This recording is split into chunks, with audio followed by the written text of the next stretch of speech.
Hola, ¿qué tal? Bienvenidos y bienvenidas una vez más a mi canal. En este video les traigo la comparativa lado a lado entre los televisores LG UN7310 o también conocido como UN7300, uno con panel VA a la izquierda de 60 pulgadas y el otro con panel IPS a la derecha de 55 pulgadas.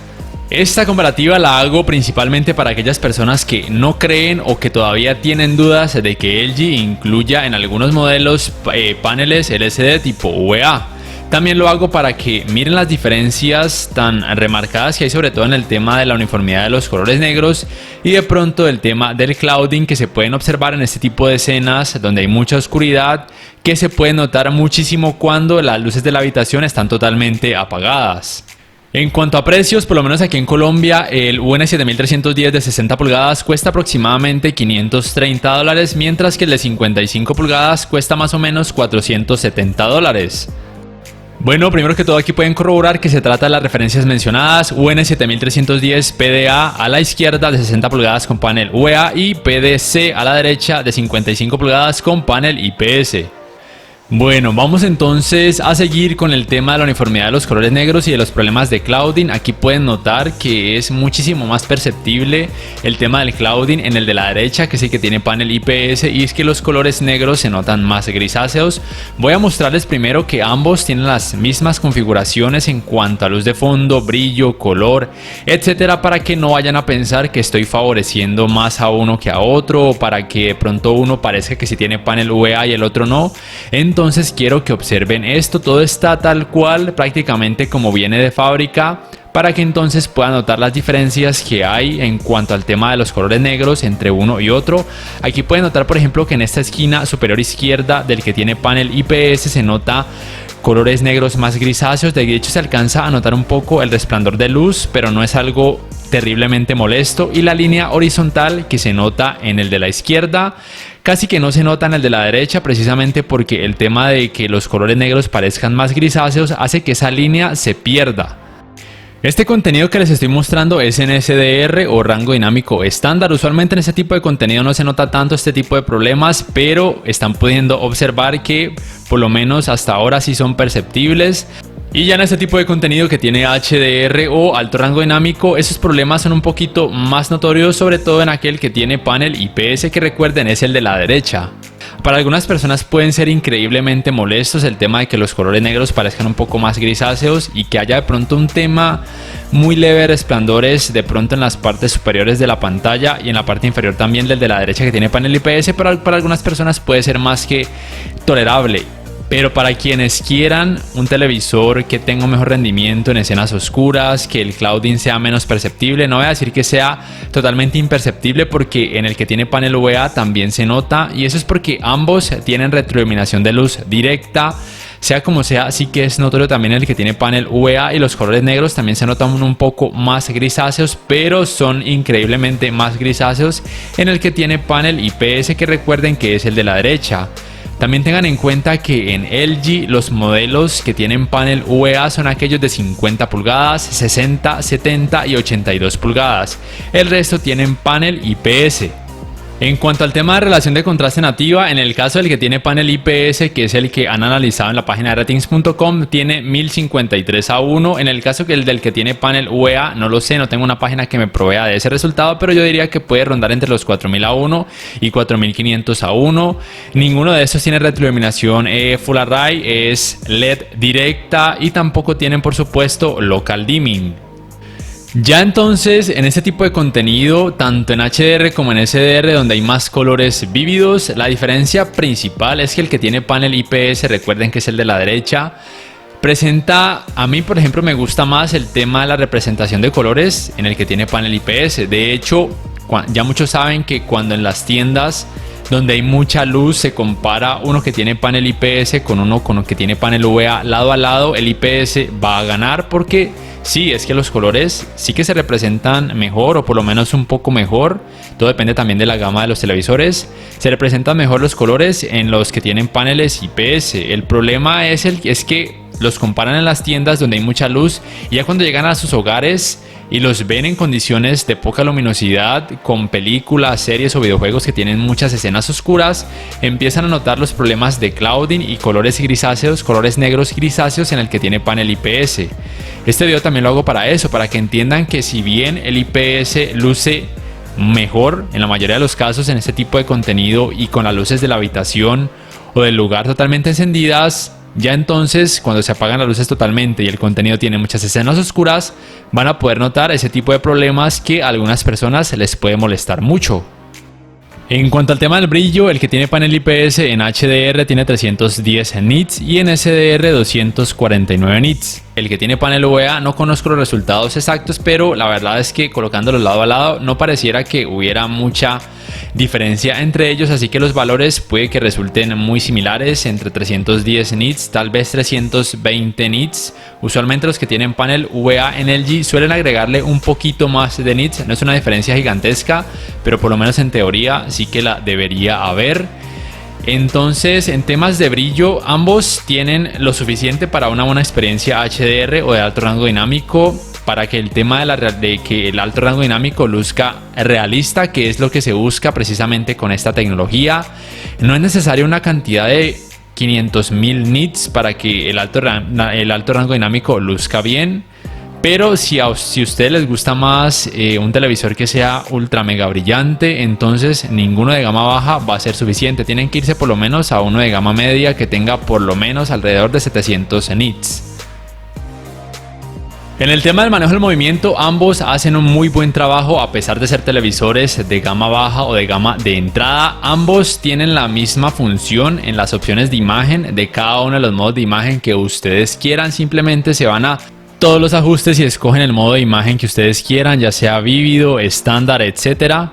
Se van entonces luego hasta la parte de abajo donde dice opciones de imagen, como están pudiendo notar, y luego a la parte de abajo vuelven y se van donde dice True Motion. Usualmente en suave, en natural o en Cinema Clear hace un muy buen trabajo para no notar problemas ni de stutter o tartamudeo, ni de judder o vibración, ni de blur o borrosidad. Pero si ustedes notan que no hay cambios, lo colocan en usuario y simplemente mueven el parámetro de judder hasta donde ustedes puedan percibir que la imagen puede lucir mejor en cuanto a movimiento. En el tema del escalado de imagen, el resultado es el mismo en ambos televisores. En contenido en 480p o de resoluciones muy bajas, aún en 720p no es bueno.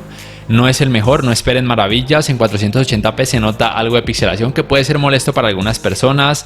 En 720p o HD también se nota un poco de pixelación en algún tipo de contenido, pero es un poquito más tolerable. Y ya es a partir de 1080p donde el escalado de imagen es bueno. No es magnífico, pero por lo menos no se nota pixelación ni ningún otro tipo de problemas. A partir de 1440p el escalado de imagen es genial. El contenido parece que fuera 4K nativo y ambos por supuesto pueden reproducir contenido en 4K nativo sin problemas, tanto en SDR como en HDR. En lo que tiene que ver a lo relacionado con el manejo de los reflejos, aquí como están pudiendo notar, el haz de luz es un poquito más finito, levemente más delgado en el que tiene panel IPS, que es lo normal, que el televisor que tenga panel IPS tenga un mejor manejo de los reflejos. Sin embargo, el que tiene panel UVA de la izquierda no tiene un resultado terrible. De hecho, es muy decente para habitaciones donde los focos de luz apunten directamente a la pantalla. Así que este tipo de apartado, la verdad es que no es algo decisivo entre uno y otro televisor. Pero donde sí hay diferencias muy significativas y notorias es en el tema de los ángulos de visión, que en el IPS, que es el de la derecha, como están pudiendo notar al fondo, los colores no pierden tanta tonalidad cuando se ve desde un ángulo muy pronunciado. De hecho se mantienen bien, no digo que muy bien, pero por lo menos son muchísimo mejores al que tiene panel UVA, donde los colores empiezan a notarse ya muy blanquecinos cuando el ángulo de visión es muy amplio. Recuerden entonces que los televisores con paneles IPS tienen mejores ángulos de visión. Aquí se nota mejor. Ven que la tonalidad de los colores desde la esquina, que es el que tiene IPS, no se pierde tanto. Por ende, el que tiene panel UVA, si piensan comprarlo, siempre lo deben ver de frente, o por lo menos no desde un ángulo muy amplio, para que los colores no vayan a lucir demasiado blanquecinos. Antes de pasar al rendimiento en cuanto a videojuegos, quiero decirles que el diseño de los controles Magic Remote es el mismo, el diseño del sistema operativo es el mismo, el diseño del menú principal es el mismo, la fluidez es similar en ambos, a veces un poquito más rápida en el de la izquierda, a veces un poquito más rápida en el de la derecha, pero la diferencia es muy poco notoria. Lo mismo en cuanto a la apertura de aplicaciones, la tienda de aplicaciones es la misma en ambos, cuentan con las más populares como Netflix, YouTube, Amazon Prime, Apple TV, etc. Y el espacio de almacenamiento en los dos televisores es de 2086 megas, que es más que suficiente para cualquier persona. En lo que tiene que ver con la función de compartir pantalla o screen mirroring en ambos televisores, como están pudiendo ver, es posible. Simplemente tengan en cuenta que no todos los teléfonos celulares son compatibles, pero la gran mayoría sí que lo son. Y si van a utilizar un dispositivo Apple, recuerden utilizar además la aplicación de AirPlay o la función de AirPlay, que sí que está disponible en ambos televisores. En el tema de los navegadores de internet es el mismo en ambos, tienen esta misma función de mini picture in picture que podemos colocar así a media pantalla conectando algo a alguna de las entradas HDMI, lo podemos colocar así chiquitico, cambiarlo de lugar, volverlo a colocar también a media pantalla o simplemente cerrarlo para navegar. Recuerden que la navegación es muy fácil en ambos gracias al control Magic. La función de búsqueda por medio de comandos de voz también es posible en ambos televisores sin problema alguno. La velocidad de apertura de aplicaciones de páginas web, depende principalmente de la velocidad de internet que ustedes tengan en sus hogares. Y ambos, por supuesto, pueden reproducir contenido multimedia por medio de páginas de anime, de películas para adultos, etcétera. Simplemente tengan en cuenta que como no son Android TVs, no van a ser compatibles con todas las páginas que existen, pero por lo menos sí con la gran mayoría de ellas. Vamos ahora sí con el rendimiento en videojuegos. Primero voy a mostrarles las configuraciones de cada uno de los modos juego de ambos televisores. Primero que está en HDR porque este videojuego es GR5 y que tiene función de HDR o alto rango dinámico. Los dos tienen la misma cantidad de luz de fondo, de brillo, de nitidez, de color, etcétera. En las opciones de imagen también todo está lo mismo, reducción de ruido, nivel de negro, etcétera. Y lo que quiero mostrarles aquí en los controles avanzados, en el mapeo de tono dinámico, la función de H y G, que sí que se nota una gran mejoría en temas de contraste y de brillo, como pueden observar.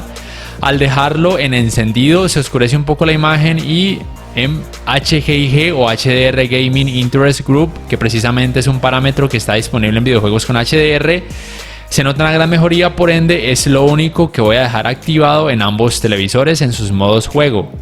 En temas de input lag, el que tiene panel IPS tiene 9,7 milisegundos en 4K 60 Hz tanto en SDR como en HDR, de acuerdo a la página de ratings.com, y yo diría que el que tiene panel VA debería tener un valor muy cercano, quizá de 10 milisegundos. La verdad es que al ser pantallas grandes me parece que tienen un valor de input lag más que bueno para casi cualquier gamer. En cuanto a tecnologías, tengan en cuenta que ninguno de estos tiene puertos HDMI 2.1, no tienen 120 Hz en 4K, su tasa de refresco máxima es de 60 Hz, tampoco soportan tecnologías como tasa de refresco variable, ni tampoco ni FreeSync ni G-Sync. En el tema de calidad gráfica, fluidez, los resultados son los mismos. Ya en el tema de colores, como están pudiendo notar, en el que tiene panel IPS, los colores sí que se notan un poco más intensos, me parece que se nota mejor, pero no es que el que tiene VA haga un trabajo terrible. En donde sí que hay una diferencia significativa, como ya muchos saben que esto es normal, es en ese tipo de videojuegos donde hay escenas oscuras. Ven que el tema del clouding y de pronto esos leves resplandores que son normales en las partes de los bordes del que tiene panel IPS son mucho más notorios. Los colores negros se notan también más grisáceos. En el que tiene VA también se notan los colores negros un poco grisáceos, pero la intensidad de este problema, entre comillas, es mucho más perceptible en el de la derecha, que es el que tiene panel IPS. Así que ya saben que si van a jugar muchos videojuegos de terror, sobre todo con las luces de la habitación apagadas, porque cuando están encendidas pues no se notan estos problemas, entonces el que tiene panel VA sería una mejor opción, por supuesto, suponiendo que en el mundo solamente existieran estos dos televisores y aún ustedes tuvieran la duda de cuál de estos comprar. Pero recuerden que en este tipo de contenido de videojuegos o lo que sea donde haya más colores vívidos, el volumen de color, la intensidad de estos es mejor. Yo creo que no soy el único que lo piensa. No es una diferencia gigantesca, pero sí que la hay. Así que si los videojuegos que más van a jugar son de este tipo, muy probablemente el que tiene panel IPS sea una mejor opción. Ya en lo que tiene que ver con el calentamiento en pantalla, luego de casi 2 horas de haberlos utilizado sin parar, por supuesto también usando videojuegos, la temperatura que ambos arrojan es muy similar, está entre rangos normales, entre 34 y 36 grados Celsius, que no está nada mal, no se siente un calor extremo al acercarse a sus pantallas, así que en este tipo de área no había problema para ninguno de estos. Ya si me preguntan cuál deberían escoger, todo depende de lo que ya les he dicho. Si ustedes van a ver películas, series de televisión o van a jugar videojuegos que saben que la mayor parte del tiempo va a tener escenas oscuras, ya sea de terror o de acción, muy probablemente el que tiene panel VA sea una mejor opción. Sí, solo sí, siempre lo van a ver de frente, con las luces de la habitación totalmente apagadas, o si por lo menos no lo van a ver de frente, pero por lo menos que el ángulo de visión no sea muy amplio, porque recuerden que si es demasiado amplio los colores empiezan a verse un poco blanquecinos y quizá no sea lo mejor para una buena experiencia de terror, de horror o de videojuegos, etcétera. Pero si ustedes saben que la mayor parte del día lo van a ver en condiciones de muy buena luminosidad, o si van a ver series, películas o videojuegos de terror, pero que las luces de la habitación no van a estar totalmente apagadas, y si lo van a ver con mucha gente que se tendrá que sentar más hacia los lados, muy probablemente el que tiene panel IPS sea una mejor opción, especialmente por el tema de los ángulos de visión. Y en temas de sonido es prácticamente igual, la potencia es la misma, ambos soportan tecnología Dolby Digital, no soportan Dolby Atmos, pero sí tecnología Ultra Surround, que me parece muy buena, y entonces voy a dejarlos con la prueba de los sistemas de sonido de ambos televisores.